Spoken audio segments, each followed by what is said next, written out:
All right, well, good morning. Really cool to have you all here. I appreciate you being here on this blustery day, post to Halloween, et cetera, et cetera. What we're doing this week is Wednesday, the Net Ionics Lab will be due. We'll talk about problem set number 5 on Wednesday. And the stuff I'm talking about today will be in problem set 5. So this will be a little funkier because there's a bunch of time to talk about it, but we'll make sure everything's taken care of by Wednesday. And then also on Wednesday, we'll do the unknown chloride lab. And in addition to having a printed copy to bring with you, if you can bring your goggles, that's really cool. When you add the stuff from the burette, it's a good idea to have some kind of glasses on just to make sure you're safe. And then this Friday at 9, quiz 5 will be due. I'll release it Wednesday night. Also, the rough draft of your class presentation paper is due on Friday as well. I've seen little bits and pieces of some of them, and they look really cool. I'm anxious to see yours too, all right? So, and of course, if you have questions on any of this jazz, please let me know. Are there any questions at this point? Then the only thing I didn't talk about last Monday from Chapter 4, Part 2, which is a weird mix of Chapter 3, 4, kind of 5, 2, is what's called the pH scale. And pH is real handy in chemistry because it allows chemists to quickly kind of ascertain if a solution is acidic or if something is basic. And we're going to see in later lectures that the acid to base thing is kind of a continuum, all right?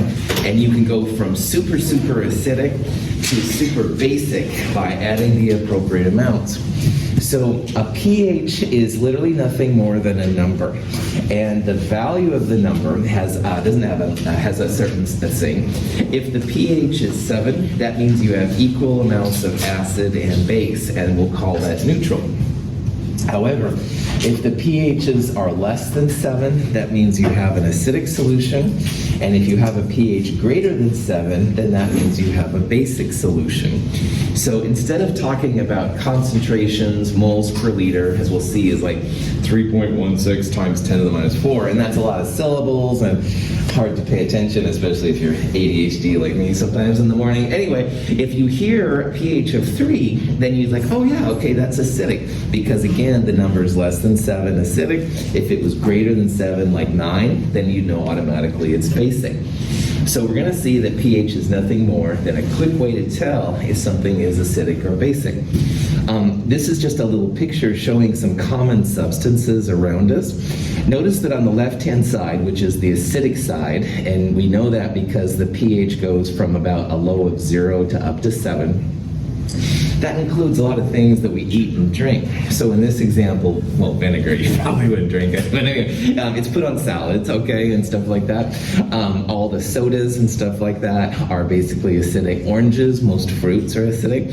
A lot of the foods we eat are actually acidic, and that's okay. You think about acid sometimes as like, Two-Face from Batman, and half of his face is all wiped out from acid.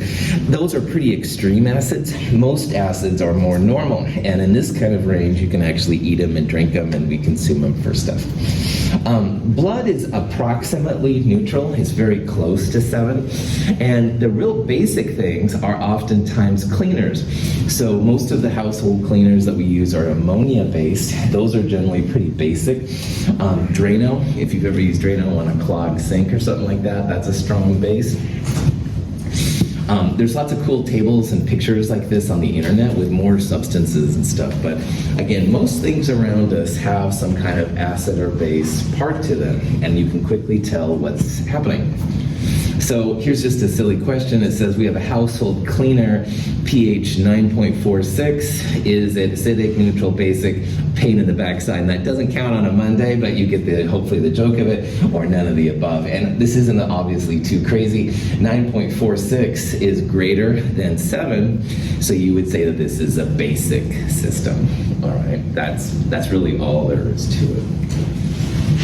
Any questions on pH? Now, because chemistry, of course, is based on experiments, there's a way to translate pH values to the actual concentration of the acid in moles per liter. So we need to talk about where pH comes from. And this guy, Sorensen, and by the way, he's got those cool little O's with the slashes through them. I think that's so fascinating. It's part of Swedish or Norwegian, I don't know. I can't even speak American where I am. But anyway, Sorensen was the one that came up with this. And the P stands for potential. So when you hear pH, he indicated that it's the potential of the hydrogen ion. Whatever. Anyway, pH is defined then as minus log of the H plus concentration. Now, anything in square brackets like that is a moles per liter. So this is the moles per liter or molarity of the H plus ion. And this right here, LOG, is a base 10 log.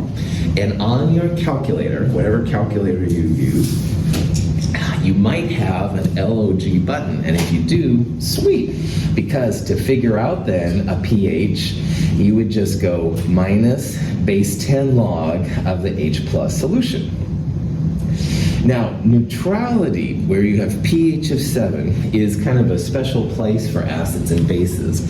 And in a neutral solution, you have just as much acid H plus as you have base OH minus. And remember we talked about how bases are metal hydroxides? The hydroxide is what makes a base a base. And in a neutral solution, both the acid and the base have this value right here of 1.00 times 10 to the minus 7th moles per liter. Is this a big number or a small number in terms of concentration?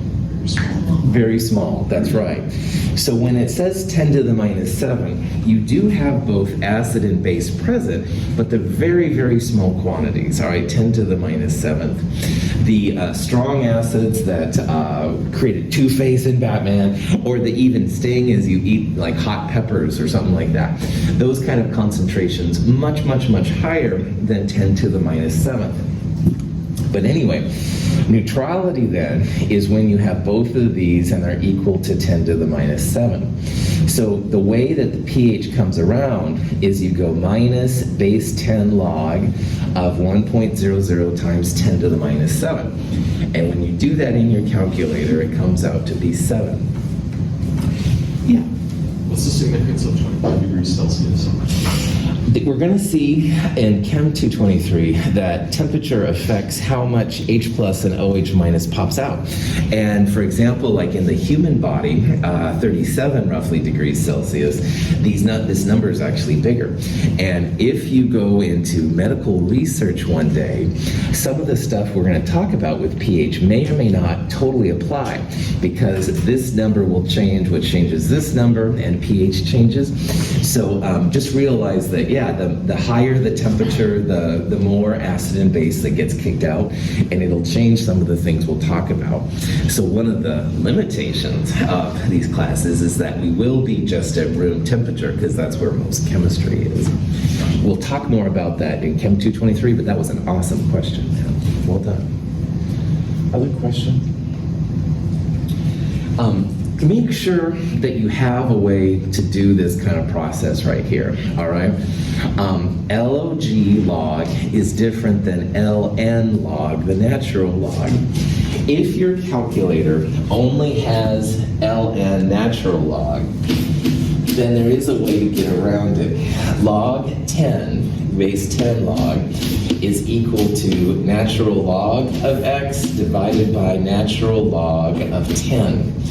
So I put this up here because if your calculator only has ln, the natural log, you can use natural logs to find base 10 logs, all right? And we're not going to do a lot of this in this class, but it's something I want you to be able to do, i.e. a question here and there. So if your calculator only has natural log ln, and I'm asking you to do log base 10, this is kind of a quick way to do it. So in this question, you would go natural log 1.00 times 10 to the minus 7th, and you divide it by natural log of 10, and you should get the same answer there too. Any questions on that? Even if your calculator doesn't have the LOG button, I'm sure in the list of math processes, it probably does have the LOG function. But anyway, so figure out a way that works for you and it doesn't matter. And again, we're not going to do too many of them. So here's a better question than just neutrality. Let's say we have a soda and the pH is 1.6 times 10 to the minus 3. And these kind of numbers can be found through simple chemical tests. You can also use like a pH probe to figure it out, which is kind of cool. So the question is, what is the pH value? And what you want to do in this case then is use pH equals minus base 10 log of 1.6 times 10 to the minus 3.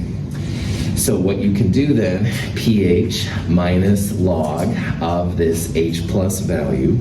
And again, the 1.6 times 10 to the minus 3, that's just molarity. That's moles of H plus per liter of H plus. But you plug this number in, you should get 2.80. You can check yourself because this number is much higher than the 10 to the minus 7th. So that means there's quite a bit of acid. This should be an acidic pH, i.e. less than 7. Looks pretty cool. Any questions on that? So minus log of H plus is what you want to do. This question, same kind of problem, only now we have, instead of something to drink, we have dilute nitric acid. Probably don't want to drink dilute nitric acid, needless to say, but anyway, this question then, what's the pH of it? This is, get out your calculator time, minus base 10 log 0.030, all right? Or you could go minus natural log 0.030 divided by natural log of 10, either way. If it's an acid, will the pH answer we get be greater than 7 or less than 7? Less than 7, all right? It's an acid, all right? So it should be less than 7 by default. And sure enough, when you do this, minus log 0.030, I got 1.52. Any questions on that? So again, pH is less than 7 acid, greater than 7 bases. Sweet. Now, here's another kind of example. This is an example of a pH meter, all right? It's actually an instrument to record pH, and they're fairly common. We have several that mount to it. There's like a little probe, all right, you place in the Diet Coke. Don't drink the Diet Coke after the probe goes in would be my recommendation, but anyway, I'm neither here nor there. Anyway, the probe reads then the pH automatically. So in this case, this Diet Coke is 3.12. So if it has a pH of 3.12, does that mean it's basic or acidic? Acidic, that's right. pH is less than 7, all right? If the pH would have been 8 or 11, something like that, then it would have been basic, but this is acidic. And most things we eat and drink are acidic, so that's a good default to go to too. But anyway, let's say then your chemistry instructor, knowing anyway, says, okay, what's the concentration of it? All right, no problem. So we want the moles per liter that 3.12 represents, okay? And it's not too hard. It's kind of got a trick from logarithms and stuff, but it's pretty chill to do. So pH equals minus log of H plus, and we have the pH. So we're essentially trying to solve for the H plus. And if you don't use logarithms every day, what's wrong with you? No, I'm just joking. If you don't use logarithms every day, to get rid of the log, so you have H plus by itself, you use the anti-log function. And for base 10 logs, that's called taking 10 to the power of. So 10 to the power of log H plus, the 10 to the power of and the log cancel out. And this is just something from logarithms, don't lose any sleep over it. But on the other side, if you do it to one side, you have to do it to the other side. So 10 to the power of log H plus breaks down to H plus. This side then you have 10 raised to the power of minus pH. So if you wanted to know how much H plus there was per liter, i.e. what's the concentration of your Coke, you would take 10 raised to the power of minus 3.12. And I made a little caret symbol there. A lot of times on your calculator, the little caret is the symbol for raised to the power of. So you'd go 10 raised to the power of minus 3.12. This comes out to be 7.6 times 10 to the minus 4. So your Diet Coke, in this case, has a concentration of H plus to the tune 7.6 times 10 to the minus 4 moles per liter. So pH less than 7 acidic, greater than 7 basic, equal to 7 neutral, all right? pH equals minus log of H plus.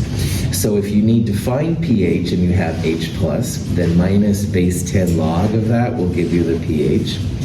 In this example, we had pH and we wanted to find the H plus, so H plus is 10 raised to the power of minus pH. Its pH is less than 7 acidic, greater than 7 basic, etc. Any questions on that? All right, so that's it for pH. Let's get out of this section of stuff. And this next section is something that we've been kind of dancing around a little bit so far. And some of you noticed in the net ionics lab last week that the reactions, some of them got really hot and some of them got kind of cold. And that was really cool. It was really neat that you saw the heat exchange process of a chemical reaction. And chemists that study the heat properties of reaction study really what's a field of thermodynamics. Thermo is heat and dynamics is movement, excitement. So thermodynamics is the study of heat transfer. And when you do this with chemistry, it's called thermochemistry, all right? And this is a real big part of chemistry. Now, so far we focused almost exclusively on matter. We talked about protons and neutrons and the elements, making compounds, balancing equations, solutions, all this kind of stuff, and those are really important. But we haven't really discussed yet the energy processes involved in the reaction. And that's honestly just as important as making the things, because sometimes you'll want to make some product, X, and you just can't do it because it takes too much energy to put in to make the product come out. On the other hand, some reactions you can't stop. So here's like a sparkler thing at 4th of July or whatever. Those things just, bam, lots of energy being given off. So this field is probably just as important as the stuff we went through. It justifies why some reactions occur, like what's the driving force. I used last week a couple times, intentionally by the way, to figure out like why reactions occur. So this field is kind of important. Big surprise, like everything. And we'll talk about then, we'll justify like why some reactions happen, why they don't. We'll talk about how you can sometimes make reactions that won't occur happen, that normally wouldn't, and why some reactions are basically just impossible. Now, energy is really important because almost always you need a little bit of energy to get a reaction started. And I use the analogy sometimes of if you've ever started a campfire, all right, you need a little like spark to kind of start I call it start the party. That's not a very good analogy, but you need some kind of energy to get everything started for your campfire. And so you usually take like, paper, newspaper, or whatever kind of fire starter, and it's something that's easy to start burning. And once you get the big logs or whatever you're burning, then it goes really well. And you just keep feeding in more fuel and it's good to go. So you have to have some kind of energy. And even things like boiling water are important. And instead of using like logs at a campfire, you can actually burn food, like in this case peanuts, all right? They're burning peanuts to make it happen. And I like this little video because our bodies are nothing more than machines on one level. And we need our own energy to make things happen, to come to school, all right, and to think about papers and stuff like that. And so this little video shows a type of food being turned into energy. Now, of course, we don't have a fire in our stomach. We have other processes to get the energy out. But it does show how energy comes from food, as well as wood and other sources like that as well. And along that line, there's also gummy bears. If we combine one gummy bear, which is composed mostly of sucrose, with molten potassium chlorate, a violent reaction occurs. A surprising amount of energy is released by the reactants. In the process, their atoms and molecules rapidly rearrange to form the products carbon dioxide, water, and potassium chloride. The reaction is said to be product favored. This is the same potassium chloride we used in lab a couple weeks ago. Very energetic process. And what happens, it reacts with the sugar in the gummy bear, and you can see all the energy given off. It's very spectacular. And this is what happens on a version anyway, when you eat a gummy bear. Woohoo! And instead of having, though, your stomach, all right, which is kind of weird to think about, your stomach converts that energy into things that allows you to move around and things like that. So this is the energy, visualized, if you will, using potassium chlorate, which is cool. So knowing that reactions give off energy is really important. And it's nice to know how much energy they give off, if they give off any energy at all. This is, by the way, gummy bear personified to the nth degree. So thermochemistry and thermodynamics is just the study of this heat transfer, all right? Do you need heat to make it happen? Do you get heat out, like in this reaction? We'll talk about all those kind of things. And this is a big part of it, because energy is important, all right? Kind of a dark, dreary day on a Monday, kind of raining. Oh, geez, coming into chemistry, oh boy. Hopefully then this kind of things gave you the energy to get over this, and now you're here, and I appreciate you being here, by the way. The energy transfer of reactions is important, definitely. Any questions on that? So, when it comes to chemical reactivity, all right, the reactions of chemistry, all right, it'd be nice to thinking about, like, why do some reactions happen and why do some reactions not happen? It'd be nice to know if the reaction is fast or slow. And if you remember from last week, the net ionics lab, some of the chemicals you added together, like nothing happened, all right? Everything was AQ on the reactants and the product side. And that just means that all those ions sat around looking at each other, but they didn't actually react. On the other hand, a lot of the reactions you looked at, solids were made, or you saw bubbles, and you felt heat or cold and stuff like that. So what we're going to do now in this chapter, start thinking about what's the driving force behind reactions happening at all. Like, why don't they all just stay aqueous? And along the way, we're also going to start thinking about how fast and slow reactions go. Because everybody gets impatient, chemists as well. What makes a reaction go fast? What makes a reaction go slow? So when it comes to figuring out what makes a reaction occur, all right, like why some reactions get thumbs up and some get thumbs down, that's the question that thermodynamics offers. When you hear about thermodynamics and heat transfer, blah, blah, blah, really, when it comes right down to it, this is kind of an opinion and kind of a professional fact too, when it comes right down to it, it's all just about, does the reaction occur, does it not? Thumbs up, it occurs, thumbs down, it doesn't. That's really what thermodynamics is all about when it comes right down to it. Some reactions always thumbs down, some reactions always thumbs up, some you can make the down go up or vice versa, but that's really what it's studying. Like, why do reactions happen at all? Now, when it comes to the speed of reaction, there's actually a second field in chemistry called kinetics. And we'll talk about kinetics more next term. But in kinetics, they actually break down like why some reactions happen quickly and some reactions happen slowly. And in the KClO3 lab, we used MnO2 as a catalyst. Catalyst allowed that reaction to go faster. And people knew that because through the study of kinetics, they can see what happens when MnO2 goes in with the KClO3. So I put this up here because in this section, all right, we're going to focus on will the reaction occur or will it not? Is it getting the thumbs up from the chemistry powers that be, or is it getting a thumbs down? But just because a reaction is getting a thumbs up, it may take forever to happen, like lifetimes upon lifetimes. And that's where kinetics starts popping in, i.e. when reactions are fast and slow.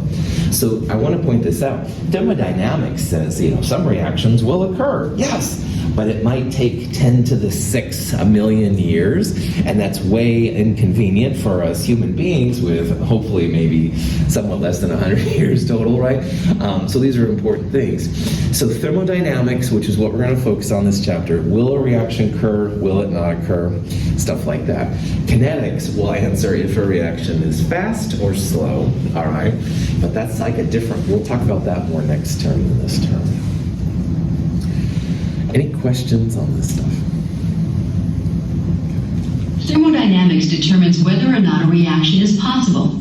A reaction that is not thermodynamically favored will not occur to an appreciable extent. Sand is not thermodynamically favored to change into elemental silicon and oxygen, and if undisturbed, no reaction will occur. Sand is basically a silicon dioxide, an SiO2. And if you wait from here until the end of eternity, whatever that means, there's no reason, via thermodynamic studies, to suggest it's going to go back to silicon and oxygen, the elements separate, all right? Once sand is made, that's done, all right? And there's no reason in thermodynamics why that should occur. Reactions that are favored both kinetically and thermodynamically do occur. Paper, for example, will burn quickly in air if ignited. All of your papers in front of you, if you have any papers, if you're digital, then ignore me. But anyway, paper will turn into ash, all right? You add the spark and it's good to go. It's ready to rock and roll. So in this world, we would say, yes, thermodynamics says paper is going to burn, turn into ash and CO2 and stuff like that. Thermodynamics, though, says that silicon dioxide sand will not break up. So this is a thumbs down reaction. Not going to break down to the elements. On the other hand, paper turning to CO2 and ash, stuff like that, thumbs up. That one should happen.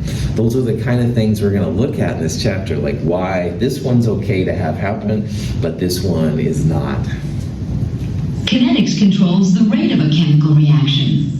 Even if a reaction is thermodynamically favored, if it is not also kinetically favored, it will not occur in an observable timescale.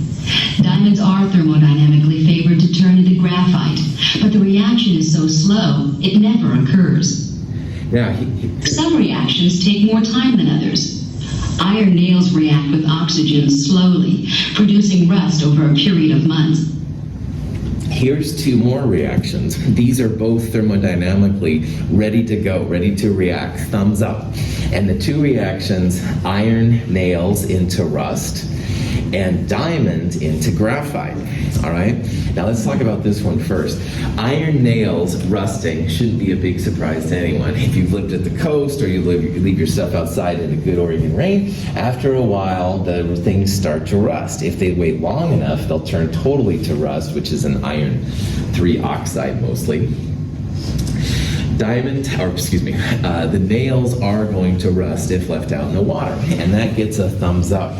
Now, diamond, on the other hand, thermodynamically is going to turn into graphite. Now, diamond's, of course, really valuable for rings and necklaces and stuff like that, and graphite is in pencils. So if you think about this, oh my gosh, all my diamond's gonna go to graphite and pencil. Like, freak out. You're ready to go sell at, one of the hawk shops or something. No, don't do that.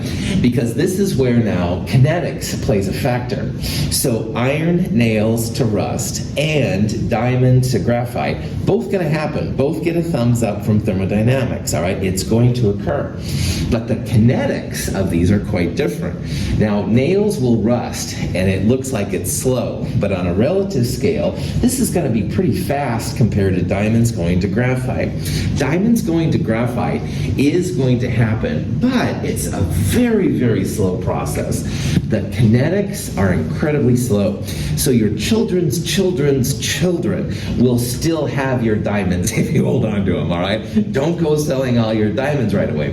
The process is so slow, all right? It can be measured, but it's really slow, at least according to our lifetimes, the length of life that humans have.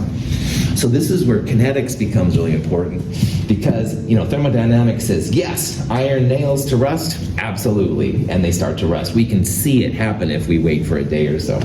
On the other hand, diamonds to graphite, thermodynamics says, yes, it's going to happen. You wait and wait and wait, doesn't look any different because it is so slow. Kinetics is very, very slow on this one. No one has to go sell their diamonds in fear of them turning into graphite. So again, in this section, we're going to look at if reactions occur or not. That's thermodynamics, yes or no for a reaction. But in the back of your mind, think about the kinetics. How fast is it going to be? Is it going to be like burning paper fast? Or will it be like diamonds going to graphites many generations later, kind of slow? And both are possible, and that's where kinetics kicks in. Any questions on that? Okay. Now, when a reaction occurs in thermodynamics, there has to be a reason for it to occur. I've been using, it's kind of subtle on the side, driving force to describe why reactions occur. And driving forces allow a reaction to be product favored. Product favored is a fancy way to say thumbs up, all right? I've been using thumbs up, it's gonna go, all right? Really, I should, as the good chemist / thermochemist, I should say it's gonna be product favored. So product favored means the reaction's going to occur. We're gonna see that reactant favored means the reaction will not occur. But anyway, product favored is just a fancy way of saying the reaction's gonna occur. Now, so far, in the last section, we've seen 3 ways that you can have a product-favored reaction. If you make a precipitation reaction, and all those we looked at last week, those are all product-favored driving forces. If you form a gas, like from carbonic acid or ammonium hydroxide, whatever, that's product-favored. And also if you make water, all right, like in an acid-base reaction, or the gas forming, which make water too. So all 3 of these are ways that thermodynamics says, yes, this reaction is going to occur. It's going to be product favored. You can also have electron transfer, like in a redox reaction. In a battery, you will have a way to get the voltage and stuff like that. If you have to make a generalization about why some reactions are product favored, usually reactions that transfer energy to their surroundings are product favored, all right? So imagine I have my cup of coffee and I drink it down. All that caffeine power is now going and I'm like, whoa, I'm telling you stories about thermodynamics and kinetics. Woohoo, I know, it's really exciting. Anyway, all my energy is hopefully somewhat anyway being transferred out to all of you. This would be a silly example of what's going on. If you can get energy to the surroundings, that's usually a way to see that it's product favored. And we'll talk about that more in the spring class, Chem 223. But for right now, just realize that if thermodynamics gives you a thumbs up for a reaction, that's a product-favored reaction. That's the driving force. And the driving forces we've seen so far, definitely precipitation, gas forming, and water formation. You can have electron transfer in a redox reaction, stuff like that. Any questions? Okay. We talked in chapter 4, part 1, about the conservation of a matter, which is that matter has to be conserved. You're not making any matter and not getting rid of any matter in the process. An even more fundamental law of all physical science, not just chemistry here, but physics as well, engineering and stuff like that, is conservation of energy. And conservation of energy is the backbone of all thermodynamics. And conservation of energy just says all the energy that goes into a reaction must be accounted for on the way back out. You're not creating or destroying any energy. In all of science, the energy that's seen is usually in terms of heat and or work. And if this is brand new to you, it's totally cool. Heat usually gets the symbol Q, and work gets the symbol W. So the conservation of energy falls under what's called the first law of thermodynamics. And the first law of thermodynamics mathematically says that the total energy represented as heat and work together equals 0, all right? This is the symbol, it means the change in energy, and the overall change of energy when you sum up all the heat and work equals 0. So when you hear about these laws of thermodynamics, there's 3 of them. We'll talk about the first one in this class. First law just says that you have to account for all your energy, all right? No losing energy, no making any extra energy. And the energy almost always comes from heat and or work in chemistry. So, thermodynamics says can't make or destroy any energy. Energy comes from heat Q and work W. And this just says that the change of energy for all of them together is going to be 0. So you're not making or destroying any energy. You can redistribute the energy. So for example, my caffeine energy, I redistributed as I sent it out to hopefully all of you to get a little bit more excited about this stuff. Any questions? Sweet. Thermodynamics. Energy cannot be created or destroyed. It only changes states. Star Trek Discovery. Again, you don't have to like Star Trek to do well in this class, but again, in Discovery, I was like, oh, it's talking about first law of energy. Anyway, so in the Star Trek Discovery, they were talking about, can't be destroyed. It does change state. You can have liquids going to gas and solids turning into ions and all kinds of stuff like that, all right? But again, you don't create or destroy any energy. You just change the way it's distributed around. Again, you don't have to like Star Trek to do well in this class. All right. Good old Joule with the coolest beard of all the chemists I've ever seen. James Joule did a lot of stuff with energy transfer, all right? And Joule is one of the four founders of this whole area. Now, Joule studied this stuff, and the initial unit that was used for energy. So, and by the way, just like you have to have grams to talk about mass, or degrees Celsius to talk about heat and stuff like that, a calorie is a way to measure energy, all right? So just like seconds are used for time, the calorie was the original unit of energy that they used to talk about how much is being transferred. And calorie, this is a science calorie, which we'll talk about a little bit, which is a small c cal. 1 science calorie is the heat required to raise 1 gram of water by 1 degree Celsius. So if we had 1 gram of water at say 22 degrees Celsius and we raised it to 23, that would be 1 calories worth of energy. The problem with calories from a scientist's perspective is that what happens is food is of course really important to us as human beings, right? And a food calorie is not the same as a science calorie. So food calories are supposed to be capitalized C. Science calories are supposed to be lowercase c. And just like there are 1,000 meters in a kilometer or 1,000 grams in a kilometer, whatever, you get the idea. 1,000 calories is equal to a kilocalorie, which is oftentimes abbreviated kcal. And a kcal, a kilo science calorie, is equal to a food calorie. And so the calorie can get really confusing. Now in Australia and countries down there, a lot of times on foods they'll list kcals, they won't list calories. And really that's a scientifically better way to do things. So a science calorie is 1 gram of water heated to 1 degree by 1 degree Celsius. But a food calorie would be 1,000 of these science calories. So in science, instead of using the food calorie or the regular calorie, what people usually use is the joule unit, based after Joule, who did a lot of studies in this stuff. And a joule is just a way to relate itself back to a science calorie. So there are 4.184 joules in a science calorie. And this 4.184 is going to come up here a little bit again in the future. So it's a number I want you to highlight and remember. 4.184 joules per science calorie. So what that means then is that a food calorie, which is 1,000 science calories, would be 4,184 joules, and there's stuff like that. A kilojoule, which we'll talk about a lot, would be 1,000 joules, et cetera, et cetera.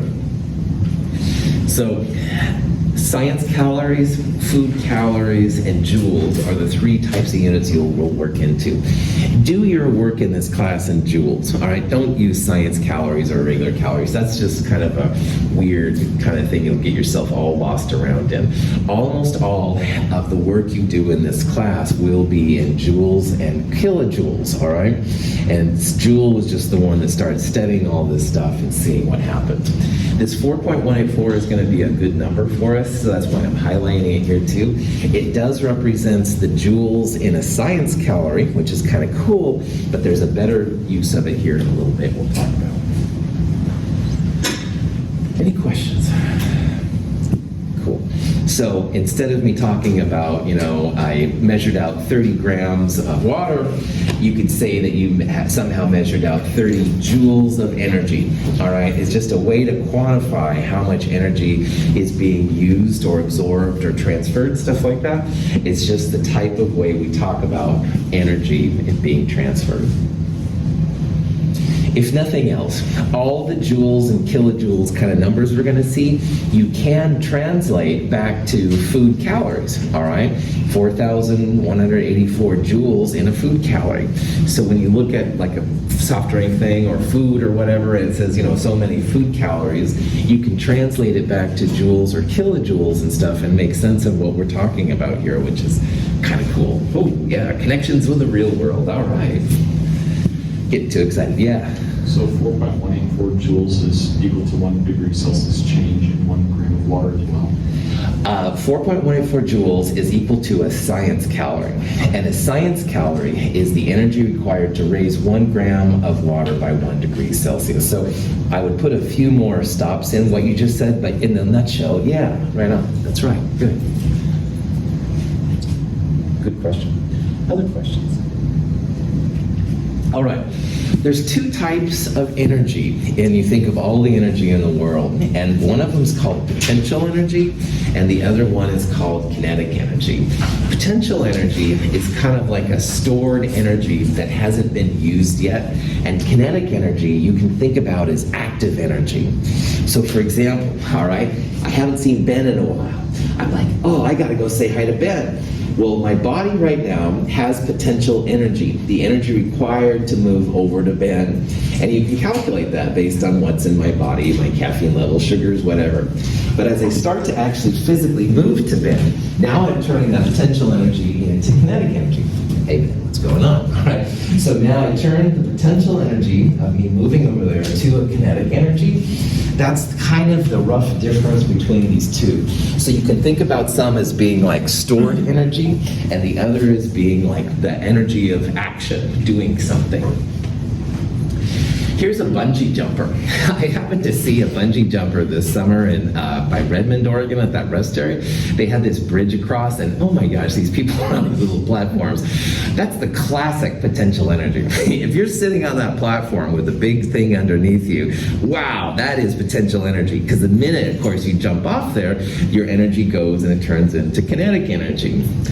So sometimes people think about potential energy as the energy due to where you are, like in this case, the position of the bungee jumper. It can also, though, be the stored energy. So in a classic physics kind of environment, it's based on position, like the water at the top of the waterfall has a lot of potential energy. But also in chemistry, we think about it as the energy stored in the bonds, because bonds are nothing more than a type of energy part, and as you use them up, they start breaking out. So you can have like electrostatic, which is the fancy name for positive and negative ions coming together. You can also have potential energy based on gravity, i.e. where you are. The bungee jumper arguably has a gravitational potential energy because it's gravity going to pull them down. There's also nuclear power, all right? And we'll talk more about nuclear power in Chem 222, but there's a lot of energy in the nucleus itself of an atom, and that's also a type of potential energy. But blah, blah, blah, all this potential energy, just think about it as energy that's stored inside that can be used if the conditions become right. So the person right there on the board definitely has potential energy. They jump off, they're gone. On the other hand, maybe they decide, I'm not going to jump today, so they go back. Okay, that's fine. That would be one way to not use potential energy, and that's fine too. Now, kinetic energy is more exciting because it's the energy when you actually start doing something, all right? And there's three basic forms of kinetic energy. You can have definitely what they call translational energy. Now in physics, once that bungee jumper starts jumping down, then you could figure out the mass of the jumper, the speed at which they're traveling and stuff. 1/2 mv squared would be one way to do it. So translational, if you will, is like the energy of movement, I guess you could say.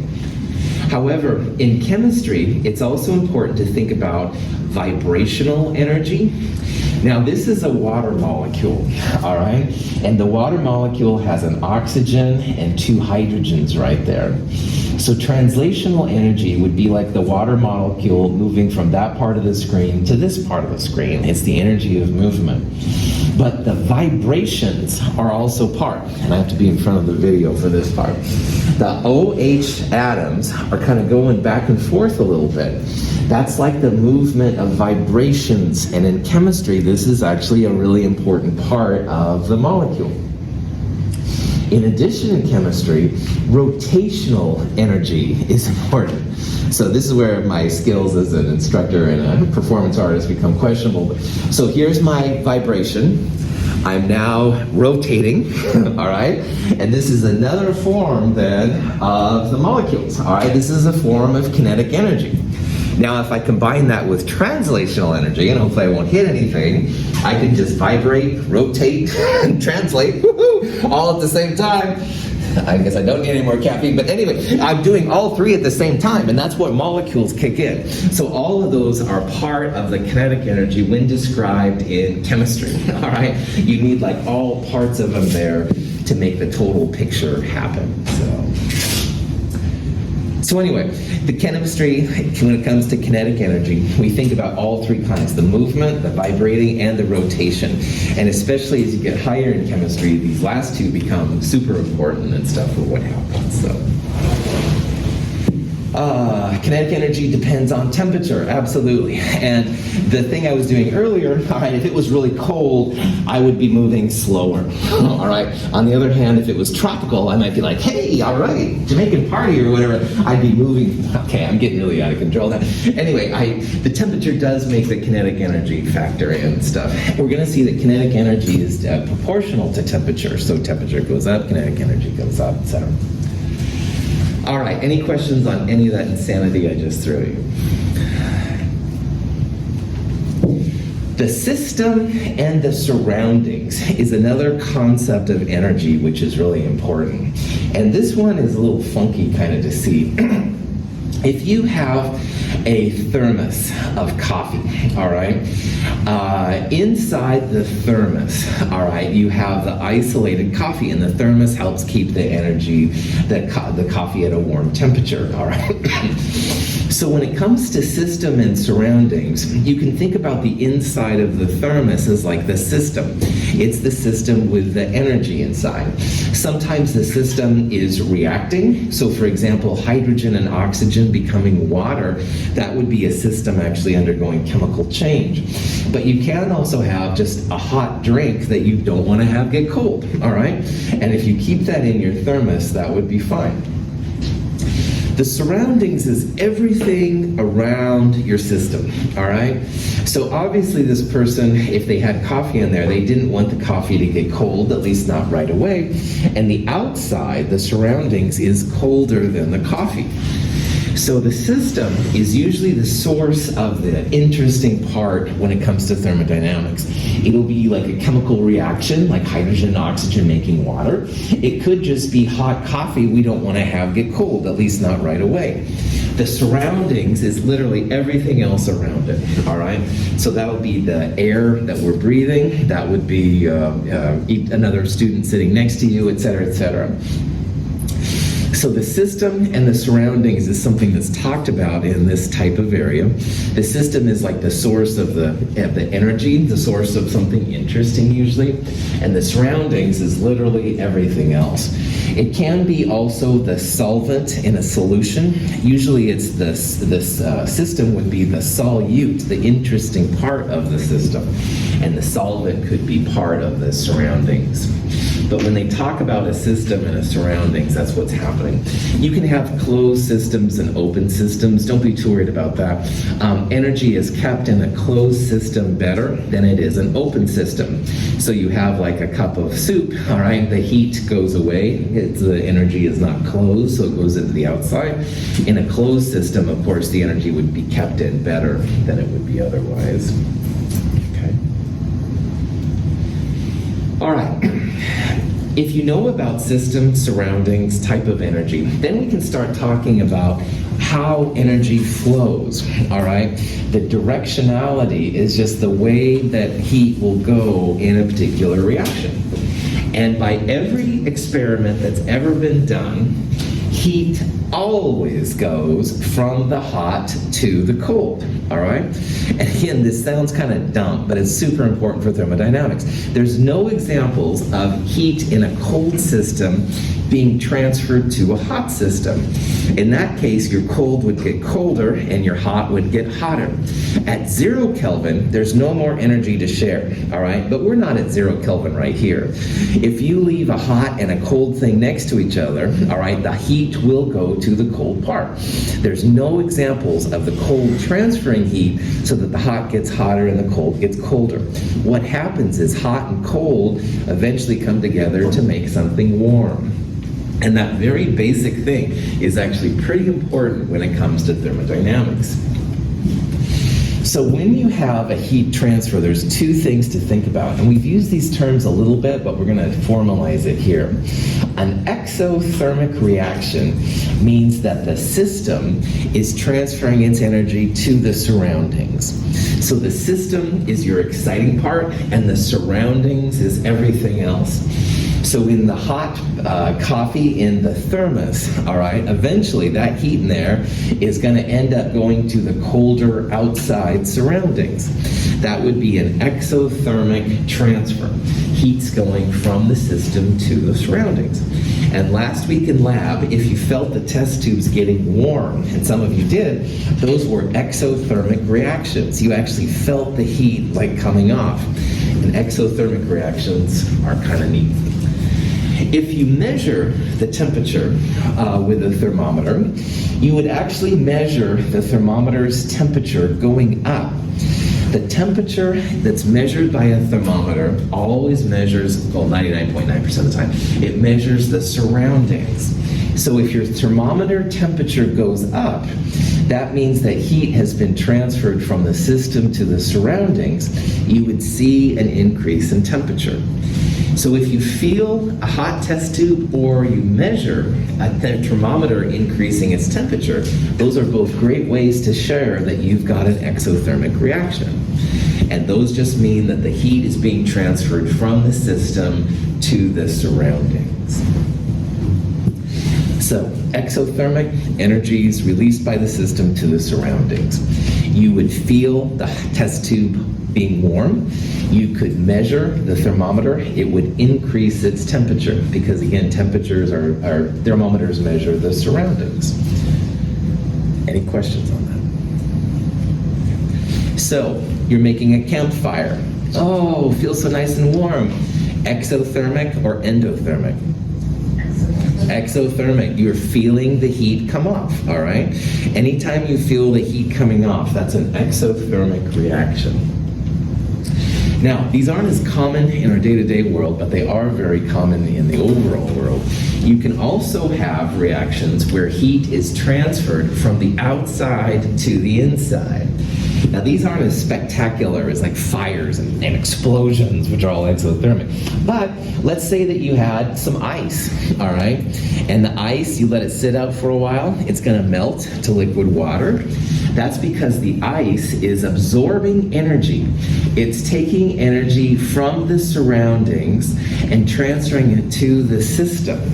And this is what we call an endothermic reaction. And some of you, and I don't remember if it was this class or my other class, but some of you felt some of the reactions getting cold, and I was really impressed by that.